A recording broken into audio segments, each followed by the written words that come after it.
Life in the small town of Ashford, tucked away among Virginia's hills, moved at a slow, familiar pace. A place where doors were left unlocked, neighbors were greeted warmly, and faith tied the community together. At its heart was St. Mark's Church, a beacon of spirituality and tradition. And standing at its helm was Father Daniel McKinnon, a priest respected by many, trusted by all. For over 10 years, he preached hope, his words of wisdom encouraged, and his smile comforted. More than an evangelical leader, he represented the epitome of the town, a man to whom people came in their happiest moments and darkest hours. Yet behind the somber halls of the church, secrets festered, and one would cause the death of someone who hid within its shadows.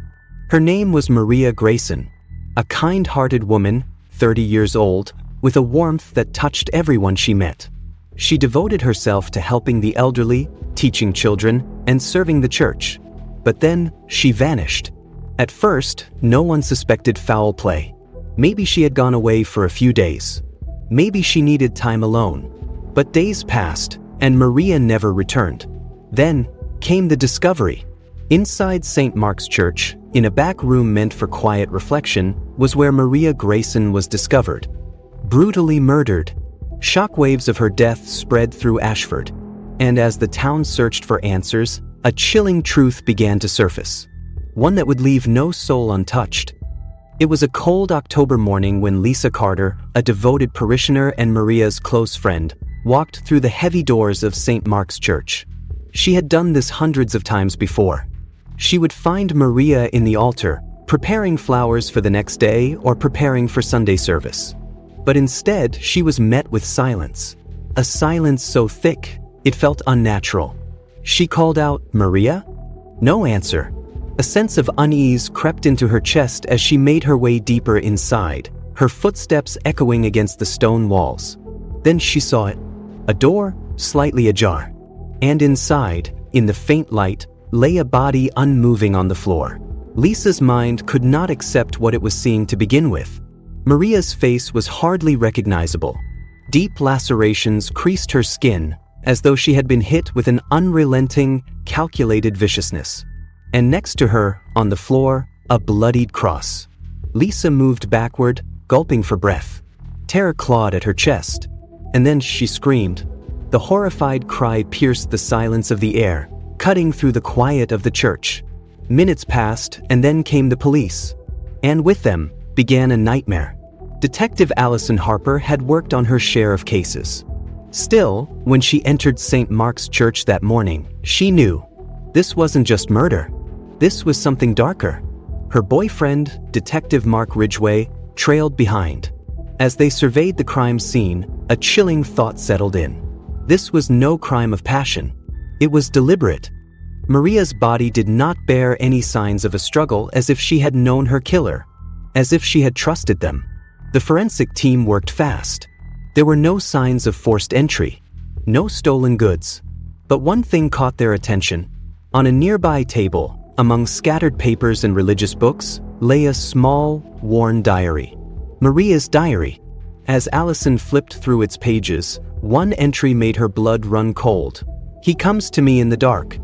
He says I cannot run from the truth." And what truth had Maria discovered? Their first suspect? Father Daniel McKinnon. News of the murder spread through Ashford like wildfire. The once peaceful community turned restless, afraid. At its heart was Father Daniel. His reaction to Maria's death was odd. As the town grieved, he somehow just remained eerily calm.